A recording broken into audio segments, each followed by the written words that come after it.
가족 빈곤 가족에 대해서 강의를 하겠습니다. 여기는 챕터 251페이지가 되겠어요. 이번 교과서를 여러분들이 좀 살펴보시는 게 좋겠습니다. 그래서 여기를 보면은 가족 빈곤 남겨볼게요. 그래서 절대적 빈곤. 절대적 빈곤이란 기초적인 생활이 가능하지 못한 부족함을 의미하죠. 그래서 식생활이죠. 식생활. 의식주도 중요하지만 식생활에 이제 좀 부족한 거. 그리고 식생활이라 하면 음식이나 물 부족, 옷과 주거 시설 및 건강 관리 등의 결핍이 되어 있는 것을 말하죠. 절대적 빈곤은. 그래서 우리나라는 이제 이 절대적 빈곤에서는 많이 벗어났죠. 그러나 아직도 사각지대에 이런 분들이 간혹 있습니다. 그래서 우리나라의 경우 빈곤은 절대적 기준으로 적용하죠. 그래서 우리나라의 국민기초생활보장법이라는 게 있어서 그런 분들에겐 국가에서 선별복지로서 이제 보조를 해주고 있습니다.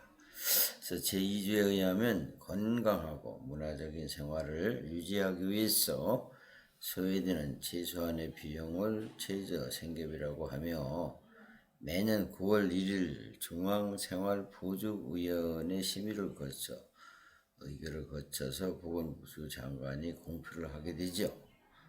여기는 이제 최저생계비 이제 표가 있는데 여기 좀 자료가 좀 지난 거죠. 매년 이렇게 최저생계비가 조금씩 다 오르고 있어요. 하나의 우리 경제적인 지표에 의해서 이제 올라가고 있죠.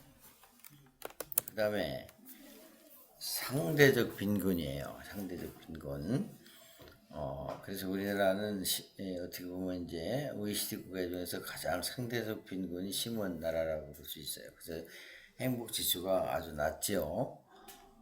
이런 태국이나 이런데 그런 나라들은 이제 어떻게 보면은 그 상대적 빈곤이 좀 심하지 않다고 그래요. 그래서 자기가 현재 처한 것이 불교 나라잖아요.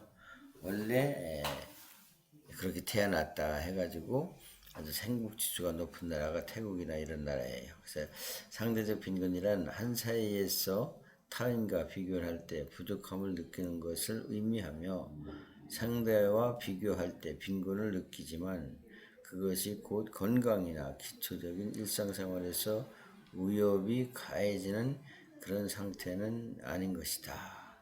많은 경우에는 상대적 빈곤 개념을 사용하는데 이는 사회 전체 구성원들의 소득 수준을 고려하여 빈곤선을 설정하며 사회적 박탈, 결핍, 불평등, 사회의 소득 분배 구조를 잘 활용할 수 있다고 생각하기 때문입니다.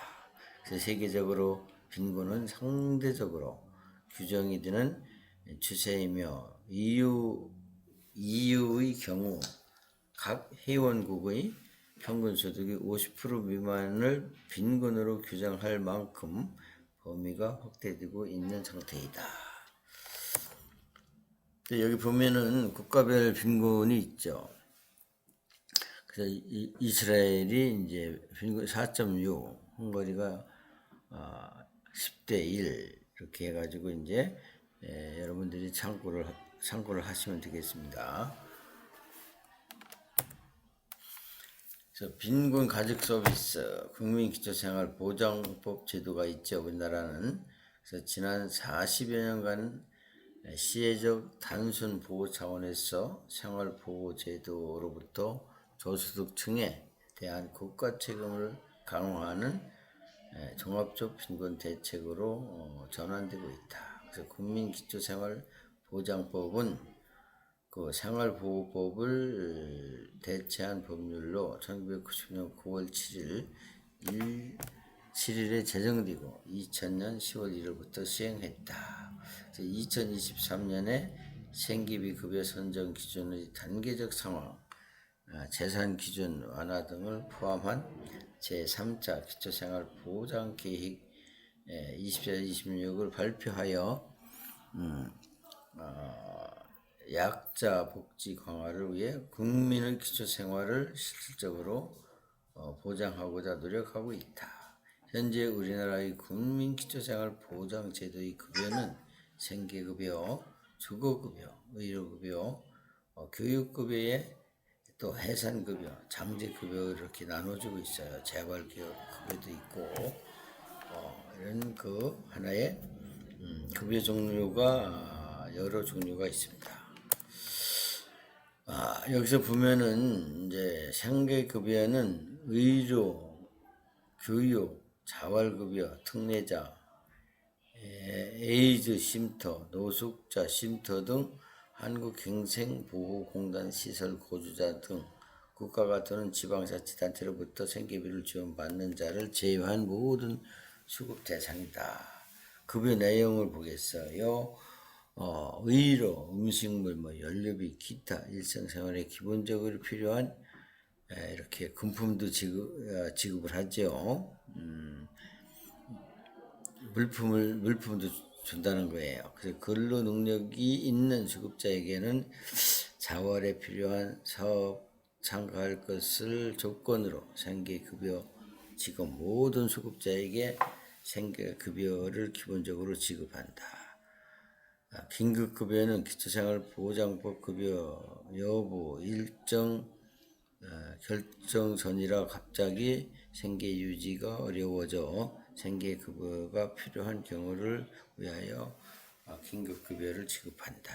의료급여 별도 의료급여법에 의하여 의료비 제공한다. 주거급여 주거 안정에 필요한 임차료라든가 유지 수선비라든가 기타 대통령이 제하는 수급품 지급.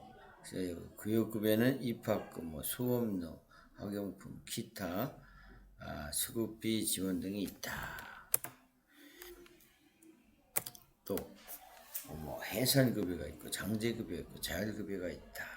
해산급여는 조산, 분만, 전과 분만 후에 필요한 조치 보호 제공을 하고 장제급여는 수급자의 사망한 경우 시체, 거만, 운반, 화장, 또 매장, 기타 장제 조치를 행하는 데 필요한 것을 비용을 지급한다.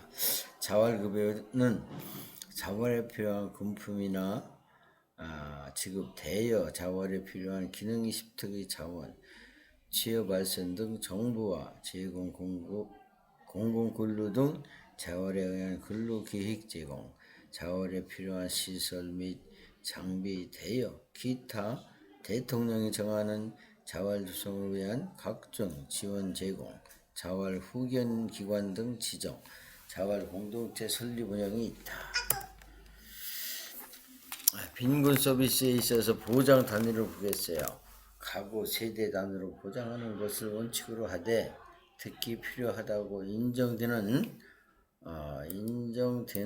경우에는 개인을 단위로 하여 급여를 행할 수 있다. 국민기초생활보장법 제4조 2항의 3항에 따른 거죠.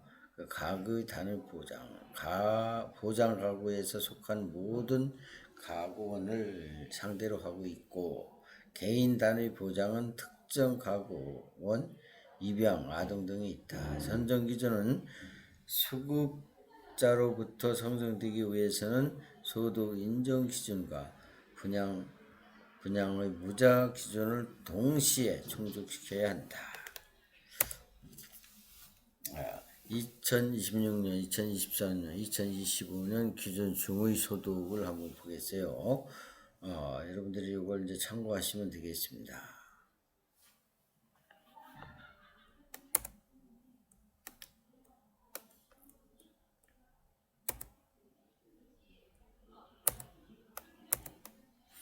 그 다음에 서비스 현황을 보겠어요. 수급자 현황 2024년 12월 기준 말 국민기초생활보장급여 약 2,255만 명이 돼 있고 시설 수급자 포함하여 17만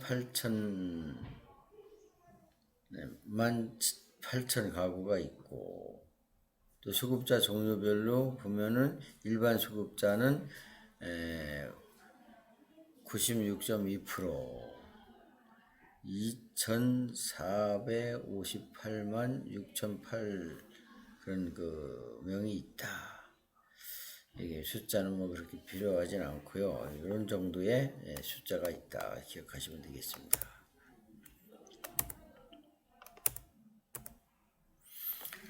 급여 현황을 보면은 맞춤형 기초생활보장제도 개편에 따른 급여별 수급자 현황을 살펴보면 총 기초생활수급자 255만 명 중 생계급여를 받는 수급자는 161만 명이 된다.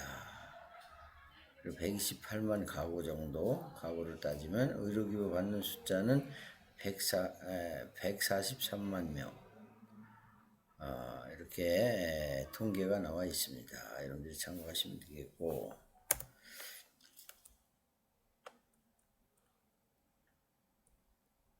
그래서 이제 인구 및 성별 현황이에요. 생애 주기별 남녀 총 인구 대비 수급자 비율 보면은 중년기에는 남자가, 학년기에는 청소년기, 청년기 및 노년기에 여자가 높게 나타나 있다. 특히 노년기에서 현저히 차이가 있다. 남녀의 비율을 비교해 보면은 남자는 중년기, 여자는 노년기에 많다.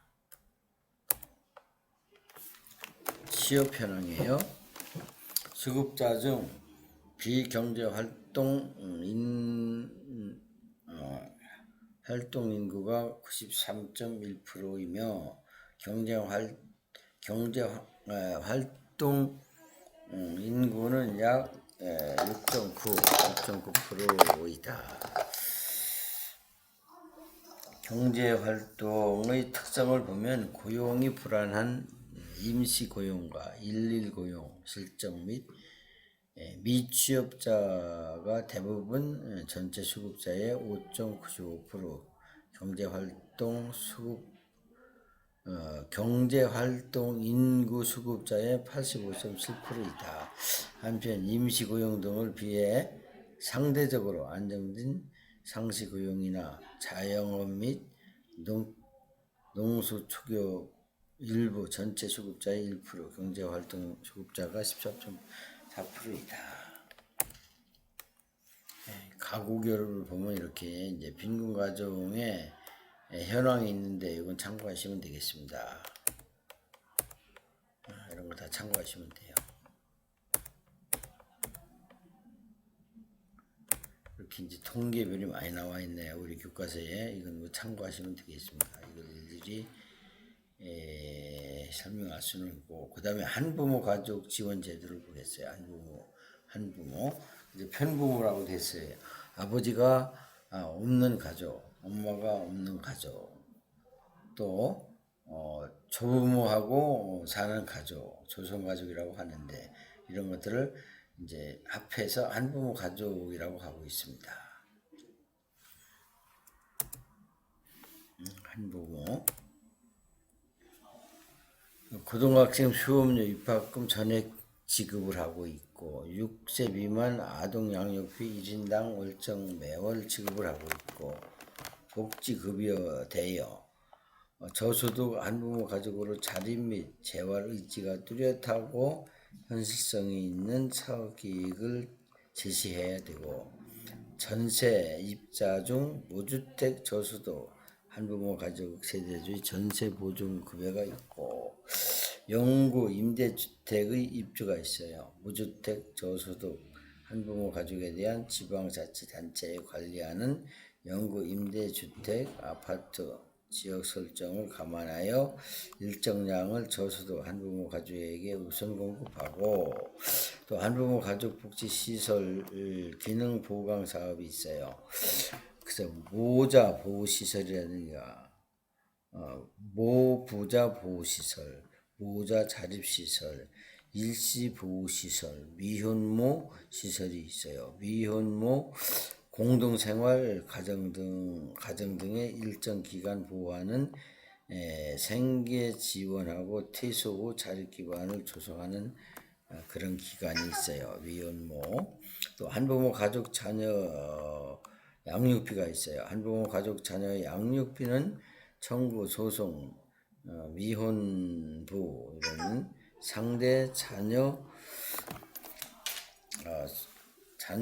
소송 지원, 자녀 양육 이런 것들이 있다.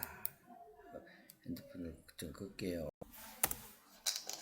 그 다음에 소년, 소녀 가장 세대 지원이 있습니다. 18세 미만 빈곤 아동의 실질적으로 가정을 이끌어가고 있을 때 소년 가장 가족이죠. 그래서 소년, 소녀 가정으로 지정하고 생활 보호와 다양한 복지 서비스를 제공한다. 지원 대상은 국민기초생활보장수급자 중에서 18세 미만 아동으로 구성된 세대이거나 18세 미만 아동은 분양 능력이 없는 부모와 동거하는 세대이다. 그래서 소년, 소녀 가장 세대는 국민기초생활보장법에 의한 생계급여, 교육급여, 의료급여를 지원하고 추가로 부가급여를 지급한다. 아동만으로 구성된 세대는 후견인 제도를 통하여 도움을 받도록 지도하고 있으며 이웃과 결혼 권장을 한다. 후견인은 이제 어떻게 보면 부모의 역할을 하는 사람은 국가에서 이렇게 지정해 주는 것이 후견인 제도라고 하겠습니다. 그 다음에 장애인 가족 지원이 있어요. 1999년도 장애인 복지법이 개정되면서 저소득 장애 가정에 있는 장애 아동의 아동 등급 및 기초생활 대상 수급 등으로 따라서 수당이 지급되는 것을 말하고 있죠. 생활보조 가구 대여 및 소득 인정액이 일정 금액 이하인 가구 장애 고등학생 교육비 지원되며 저소득 가구 장애 가구 또는 거주자 생활 자립금이 대여가 있다. 아동 지원 저소득 맞벌이 가족을 대상으로 보육료 지원 확대로 물론 아이 돌봄이 지원을 확정 지원하고 있다. 저소득 아동 가정에게 실질적인 혜택과 수혜자 중심의 혜택을 주기 위하여 아이 사랑 카드제와 바우처 제도 등을 시행하고 있다. 드림 스타트 이건 이제 어떻게 보면 드림 똑같은 그 위치에서 출발할 수 있도록 도와주는 제도를 드림 스타트라고 해요. 그래서 민간 단체들이 중심으로 시작한 위스타트 사업이 드림 스타트로 전환하여 시행하고 있다. 또 지역 아동센터가 있죠. 지역 사회 아동 보호, 교육, 건전 누리와 오락 제공, 보호자 지역 사회 연계 등 아동의 건전 육성을 위한 아동복지 서비스를 지원하는 기관으로 2004년부터 민간 공급형 아동지역센터로 제도화되어 초중고생의 기타 청소년 방과 후 보호, 학습 지원, 급식 제공 등을 기능으로 담당하고 있다. 교육복지 투자 우선 지역사업 지역사회 교육 전문가라는 명칭을 가진 전문 인력을 학교에 비치하여 빈곤 아동들에게 교육, 복지, 문화 서비스를 총괄적으로 제공하고 있다.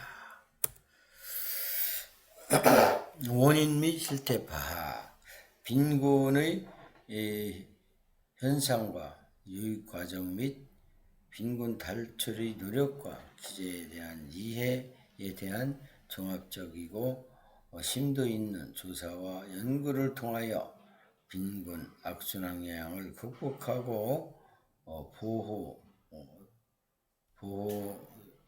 요인을 강화할 수 있도록 방안을 모색해야 한다.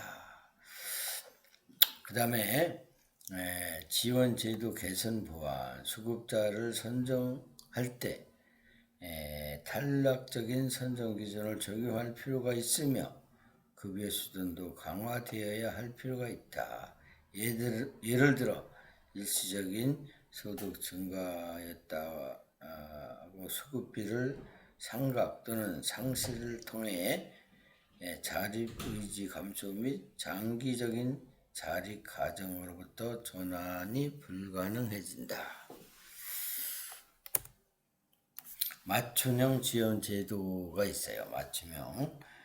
빈곤 진입 초기에 빈곤 탈출에 대한 희망과 의지를 높고 빈곤 요인이 비교적 단순한 경우가 많으며 이때 적극적인 직업 발전, 심리, 정서적 지원 등을 통하여 사회적 지원을 집중 필요가 있다. 그래서 이제 장기 빈곤 가정은 수급권자의 자격 기준에 대한 현실이 있는 평가 제도, 재산과 소득에 대한 합리적인 설정과 판단 등에 대한 지속적인 점검 등 홍보를 통해 단계에 맞는 개입이 필요하다.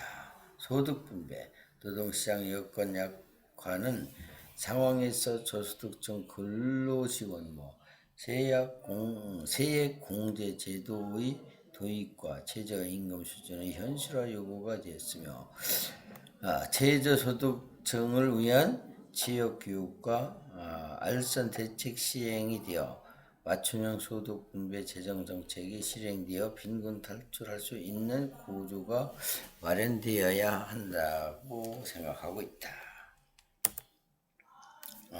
교육 및 보호 정책이에요. 교육 및 보호 서비스 수혜자 범위를 확대하고 교육 가능과 보호 기능을 통합하여 종합적인 체계를 구축해야 할 것이다. 예를 들어 지역아동센터 근무지를 위한 빈곤 전문 인력 양성 및 현장에서 배치하여 빈곤 지역 아동에 대한 종합적이고 실질적인 보호와 교육 서비스를 제공할 수 있도록 지원 현실화하고 있다. 빈곤 가족의 아동을 빈번하게 접할 수 있는 학대, 부적응, 가족 해체, 비행 및 범죄 등에 대한 예방적 차원의 개입과 상담 프로그램이 확대되어야 한다. 대책을 얘기하는 거예요. 대책.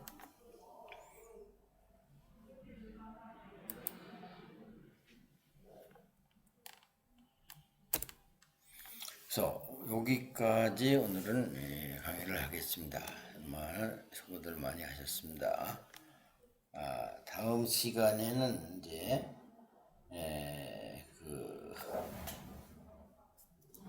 중간고사도 있죠. 중간고사도 있고 가정폭력 가족 이렇게 또 강의를 하겠습니다.